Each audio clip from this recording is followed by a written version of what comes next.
The words cut through the February wind like a knife through frozen flesh. We had a deal. I heard it before I saw it, that voice, ancient and hollow, like wind scraping through the bones of something long dead. Everyone else was focused on the mahogany casket being lowered into the frozen ground, but I looked up. That's when I saw it standing at the edge of the cemetery, where the bare birch trees met the darkness of the Maine wilderness. It was impossibly tall, maybe 9 feet, gaunt beyond anything natural, with skin stretched so tight over its skeletal frame that I could see every ridge of bone beneath.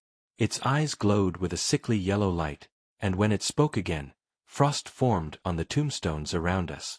"We had a deal, Thomas." My grandfather's name, said with such familiarity, such ownership, that my blood turned to ice. "I'm Nathan Cross, 26 years old, and until that moment, I thought I knew everything about my grandfather." Thomas Cross had been the patriarch of our family, the man who survived the brutal winter of 1963 when half the town of Ashford, Maine starved to death. He'd built our family's logging business from nothing, raised 4 children alone after my grandmother died, and lived to be 93 years old. Everyone loved him. Everyone respected him. But nobody else at that funeral could see what I was seeing.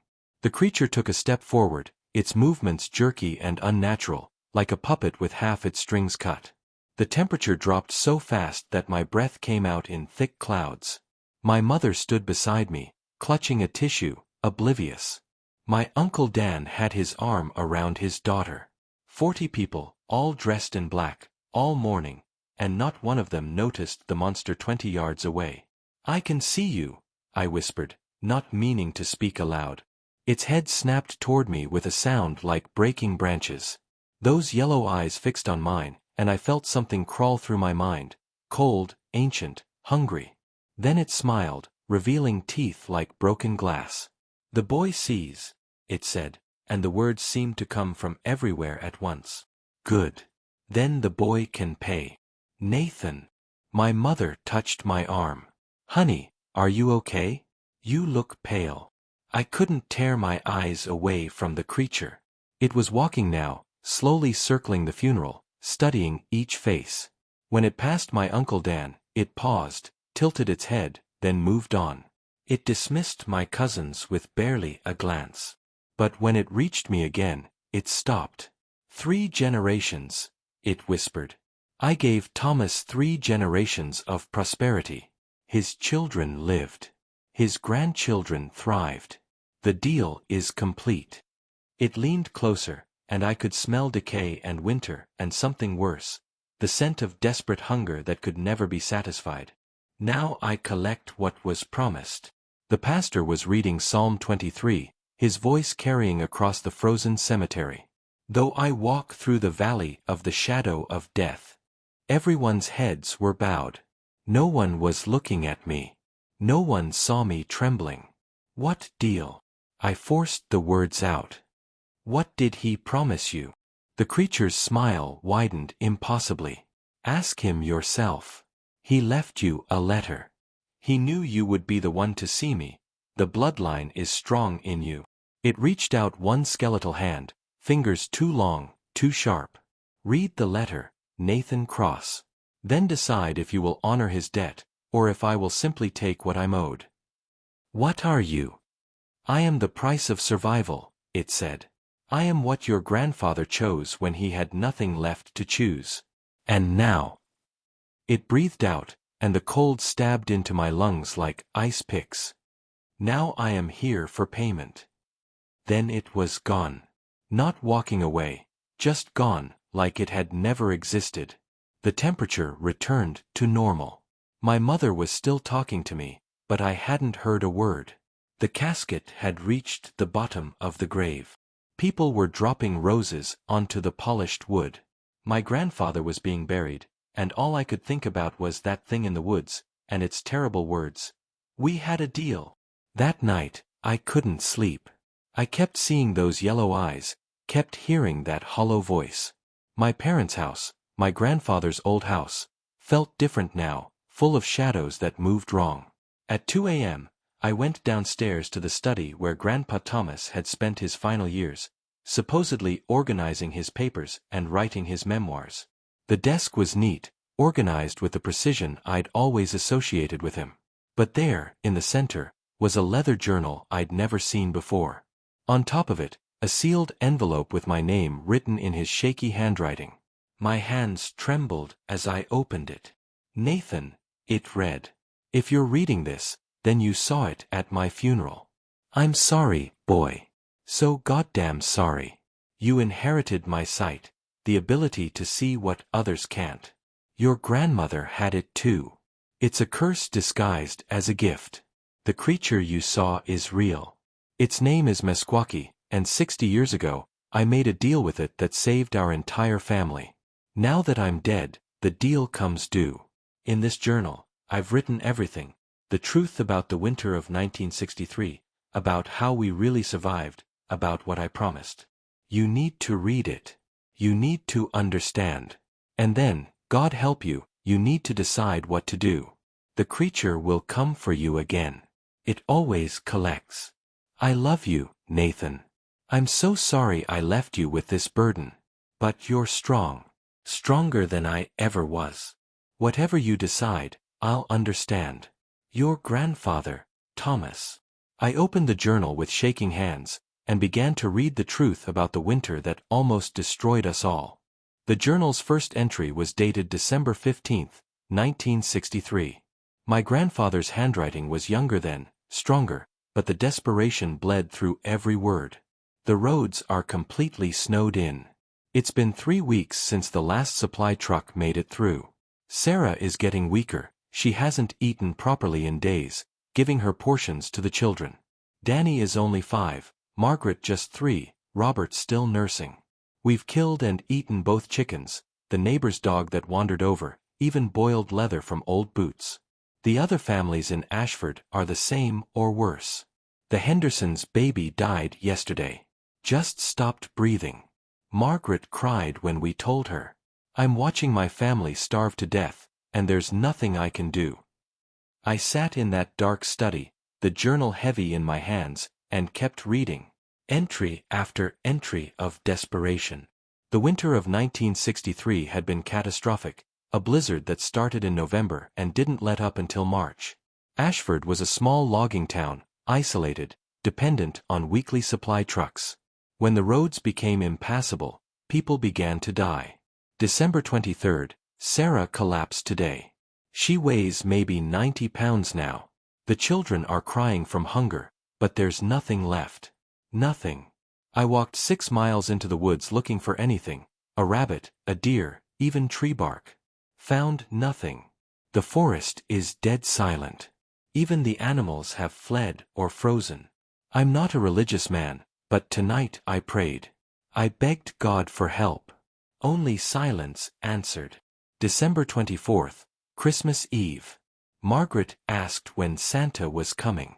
How do you tell your child there is no Santa, no hope, no tomorrow? I've decided. Tomorrow I'm going back into the woods. I'll walk until I find something, or until I freeze to death. At least then there will be one less mouth failing to feed. December 25th was when everything changed. I went deep into the woods, further than anyone should go. I was ready to die. Wanted to die, honestly, rather than watch my baby starve. That's when I heard it, a voice calling my name. Thomas Cross. I should have run. Instead, I followed. I found it in a clearing, standing in the center of a perfect circle of dead trees. It was impossibly tall, skeletal, with skin like frost-covered leather and eyes that glowed like lantern light. I knew immediately what it was. My grandmother used to tell stories about the Wendigo, the spirit of hunger and winter that haunted these forests before the settlers came. I thought they were just stories. You called out in desperation, it said. You begged for salvation. I heard you. I should have been terrified. Maybe I was too numb from cold and starvation to feel fear properly. Can you help my family? I asked. I can ensure they survive, it answered. I can bring food to your town, open the roads, end the winter early. Your children will live. Your wife will recover. Your family will prosper for 3 generations. Then it smiled, and my soul went cold. But every miracle has a price, Thomas Cross. The old ways demand balance. What do you want? I asked. When you die, it said, your body is mine. Your flesh will sustain me, as I sustain your bloodline. And more, when 3 generations have passed, when your grandchildren are grown, one of them will come to serve me. One soul, Thomas. One life, freely given, to be my companion in these woods for eternity. That is my price for saving everyone you love. I thought of Sarah's hollow eyes, of Margaret's crying, of baby Robert's weak whimpers. I thought of the Henderson baby, cold and still in its crib. Yes, I said. I agree. Save them. The creature's smile widened. Then we have a deal, Thomas Cross. Sealed in blood and witnessed by the winter itself. It reached out and cut my palm with one claw. My blood fell onto the snow, and where it touched, the snow began to melt. I had to stop reading. My hands were shaking so badly I could barely hold the journal. My grandfather, my kind, gentle grandfather, had made a deal with a Wendigo. He'd sold his soul and promised one of his grandchildren to save the family. The next entries confirmed what happened. The very next day, December 26th, the weather broke. A supply truck somehow made it through on temporarily cleared roads. Food arrived. My grandmother recovered. The children survived. Over the following years, my grandfather's logging business became extraordinarily successful. Deals that shouldn't have worked out did, contracts appeared from nowhere, competitors mysteriously failed while he prospered. 60 years of prosperity, built on a devil's bargain. I flipped ahead, looking for recent entries. Found one from just 2 months ago, written in his elderly, shaking script. I'm dying. The doctors say cancer, but I know the truth. The creature is calling in the first part of our deal. It wants my body, and soon it will come for my flesh. But worse is what comes after. The 3 generations have passed. My children are old now. My grandchildren are adults. The creature will choose one of them to fulfill the second part of the bargain. I've watched them all, trying to see who inherited Sarah's sight, the ability to see beyond the veil. It's Nathan. My youngest grandson, 26, smart and kind and full of life. He has the gift. He'll be the one who sees the Wendigo at my funeral. He'll be the one it approaches. I've written this journal as an explanation, maybe an apology. Nathan deserves to know the truth. He deserves to understand why his life was comfortable, why our family succeeded where others failed, why he never went hungry or cold. And he deserves to know what's coming. The creature will ask him to honor the deal, to come willingly into the woods, to become its companion for eternity, trapped between human and monster, serving the ancient hunger that can never be satisfied. I don't know what he'll choose. I can't tell him what to do. But I can tell him this: every good thing in our family's life came from my choice that Christmas Day in 1963. Every warm meal, every successful business deal, every moment of happiness, it all springs from that dark bargain. Was it worth it? I saved my family. My children lived long, happy lives. My grandchildren have opportunities one never dreamed of. But the cost. The entry ended there, unfinished. My grandfather had died before completing his final thoughts. I sat in the darkness, his words echoing in my mind. He'd saved everyone, given us everything. And now the bill had come due, and I was the one expected to pay. Somewhere outside, in the frozen Maine woods, I heard a sound like branches breaking. Like something large moving through the trees. Like hunger itself, patient and eternal, waiting for my answer. I didn't sleep that night. Instead, I researched. If I was going to make any decision about this insanity, I needed to understand what I was dealing with. Wendigo, the Native American legend of the North Woods. A spirit of winter, famine, and greed. According to the stories, it was both a curse and a creature. Humans who resorted to cannibalism during desperate winters could transform into Wendigos, forever hungry, forever hunting. But there were older stories too, of primordial Wendigos that existed before humans, spirits of pure hunger that walked the earth when the world was young. The creature that approached me wasn't something a human had become. It was something ancient, something that existed before the forests had names. At dawn, my mother knocked on the study door. "Nathan? You've been in there all night.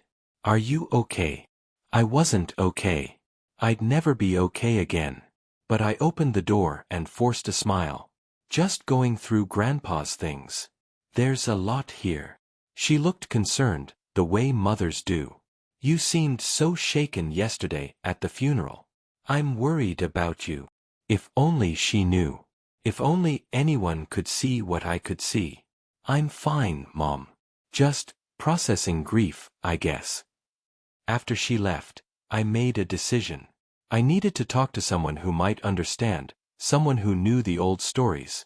There was one person in Ashford who might have answers: Eleanor Macwa, a woman in her 80s who lived on the edge of town.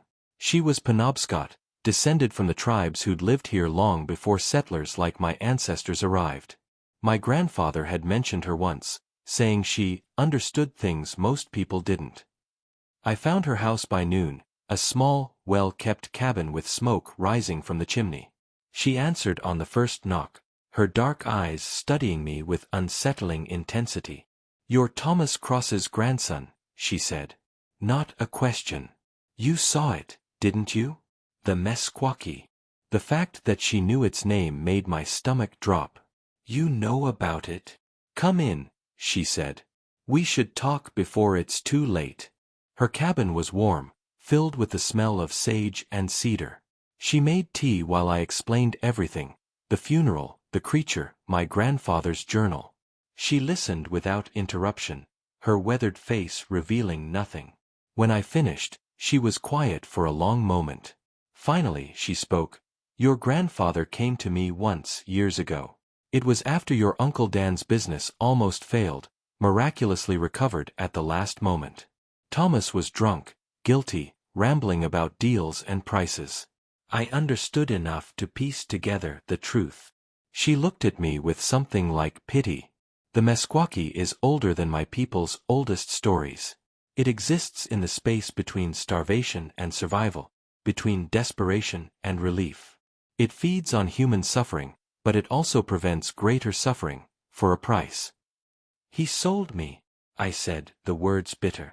"My grandfather sold my soul to save people who died decades ago anyway." "No," Eleanor said sharply.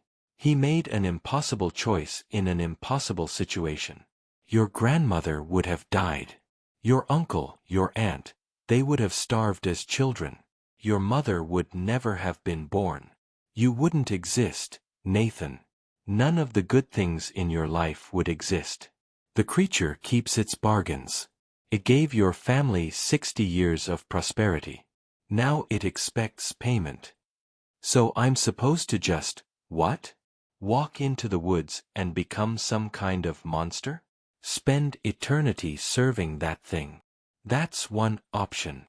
She sipped her tea. "The other is to refuse. Break the bargain." Hope flared in my chest. "Can I do that?" "You can try," she said. "But understand the cost. If you break the deal, everything the creature gave will be taken back. Not just from you, from everyone in your family.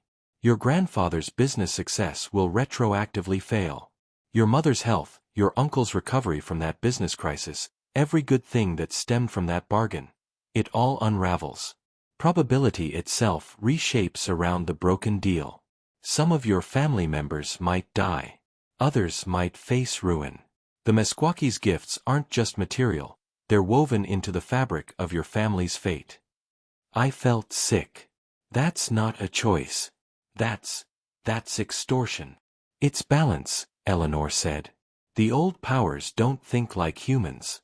To the Meskwaki, it's simple. It gave, now it takes. That's how the universe stays stable. Your grandfather understood this. He made his choice knowing someone would have to pay. He chose his children's lives over his grandson's freedom. Did he have the right to make that choice? My voice cracked. Did he have the right to sell me for something that happened before I was born? I don't know, Eleanor admitted. But I know this, the Meskwaki will come for you soon. You have until the next full moon, 3 days, to decide. Walk willingly into the woods and accept your fate, becoming its companion until the stars burn out. Or refuse, and watch everything your family has unravel. Those are your only options. I left her house feeling more trapped than ever. That night, I gathered my family, my mother, my Uncle Dan, my Aunt Margaret, all of them, and I told them everything. I showed them Grandpa's journal. I explained about the Wendigo, the deal, the price. They looked at me like I'd lost my mind. Nathan, honey, my mother said gently. You're not making sense. Grandpa was a good man. There were no monsters, no deals. You're just stressed from grief. I can prove it. I grabbed the journal, found the entry about Uncle Dan's business crisis. March 2003, his lumber contract was going to fail. He was bankrupt. Then suddenly, inexplicably, the buyers changed their minds and doubled the order. Remember. Uncle Dan's face went pale. How do you know about that? That was private. Because Grandpa wrote about it.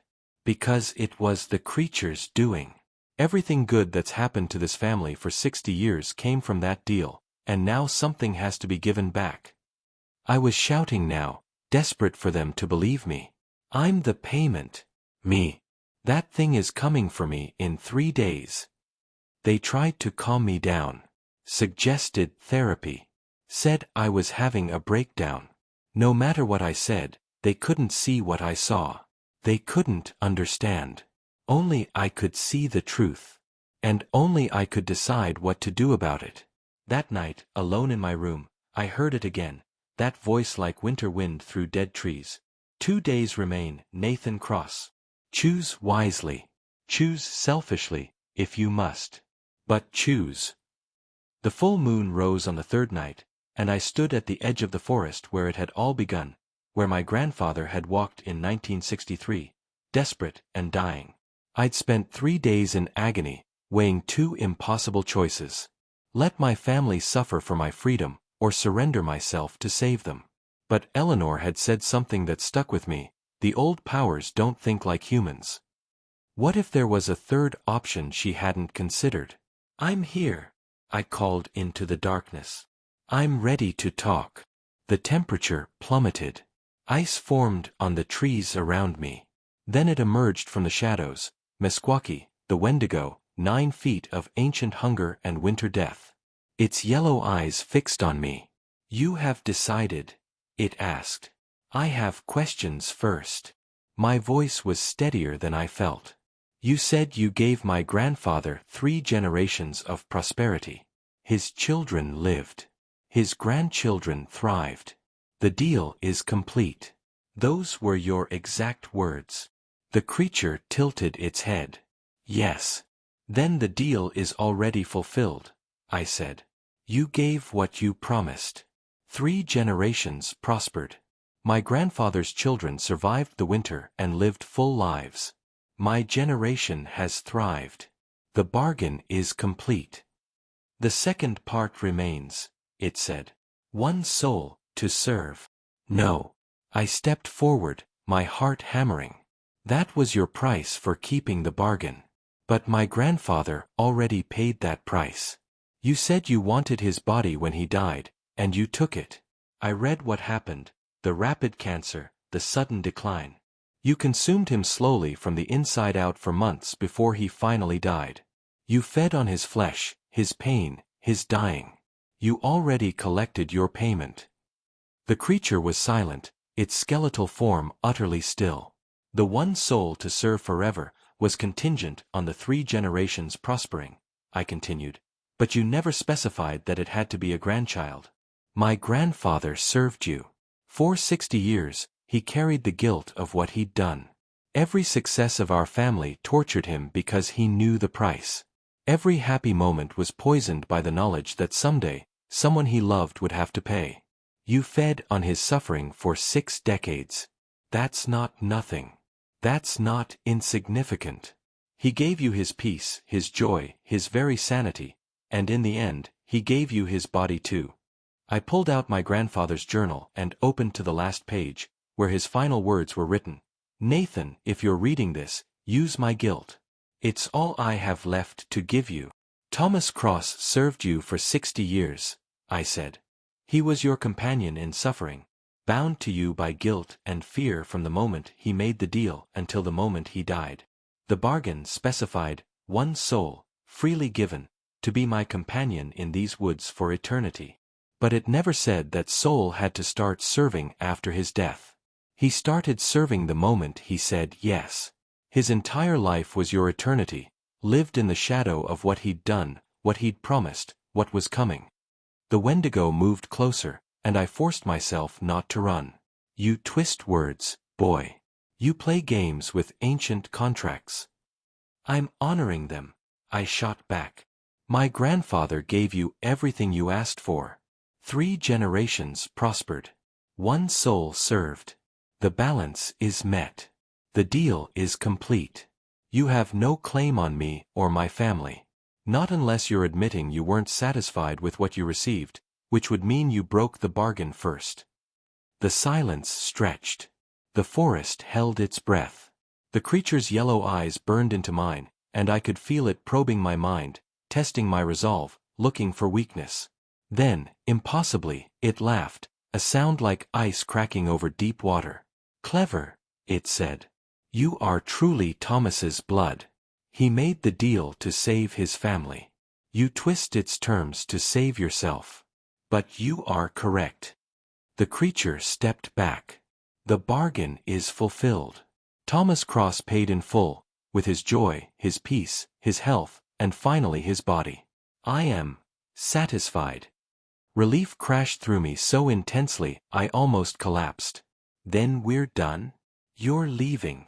I am leaving, it confirmed. But understand this, Nathan Cross. Your grandfather's deal saved your family because he was willing to sacrifice. You saved yourself through cleverness, through arguing technicalities and loopholes. You paid nothing, gave nothing. You are free, but you earned nothing. Remember that. I'll take it, I said. The creature nodded slowly. Perhaps you are wiser than Thomas. He chose sacrifice. You chose survival. Both have their place.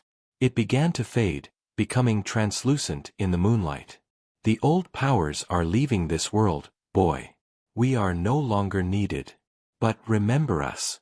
Remember that once, when winter was hunger and hunger was death, we were the only thing standing between humans and oblivion. Remember, and be grateful. Then it was gone. The temperature returned to normal. The oppressive presence vanished. I stood alone in the forest, free. I returned home that night and gathered my family again. This time, I didn't try to convince them of monsters or deals. Instead, I simply said, I found Grandpa's journal. He wanted me to know that everything good in our family came from sacrifice. From hard choices made in impossible circumstances. He wanted us to remember that we survived because someone chose to pay the price, whatever it cost them. My mother cried. Uncle Dan put his hand on my shoulder. Aunt Margaret hugged me tight. They didn't understand the literal truth, but they understood the essence. We survived because Thomas Cross gave everything to protect us. 2 weeks later, I was clearing out the last of Grandpa's things when I found another note, tucked into the journal's back cover. It was dated the day before he died. Nathan, if you're reading this, you found the loophole. Good boy. I couldn't tell you directly, couldn't risk the creature knowing I'd planned this. But I studied those old contracts for 60 years, looking for a way to save you.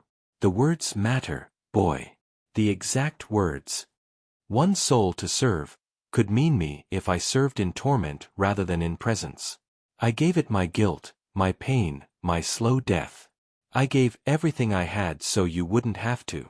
You just had to be brave enough to argue the case. I knew you would be. You were always the smartest of us all. Live well, Nathan. Live free. And remember, Sometimes the greatest sacrifice is teaching those we love how to save themselves. All my love, Grandpa Thomas. I sat in his empty study and cried. Not from fear or relief, but from overwhelming gratitude. My grandfather had saved us all twice. Once in 1963 by making the deal, and once in 2024 by finding the way out of it. The winter ended. Spring came to Maine. And I was free, carrying the weight of understanding that freedom is never truly free. Someone, somewhere, always pays the price.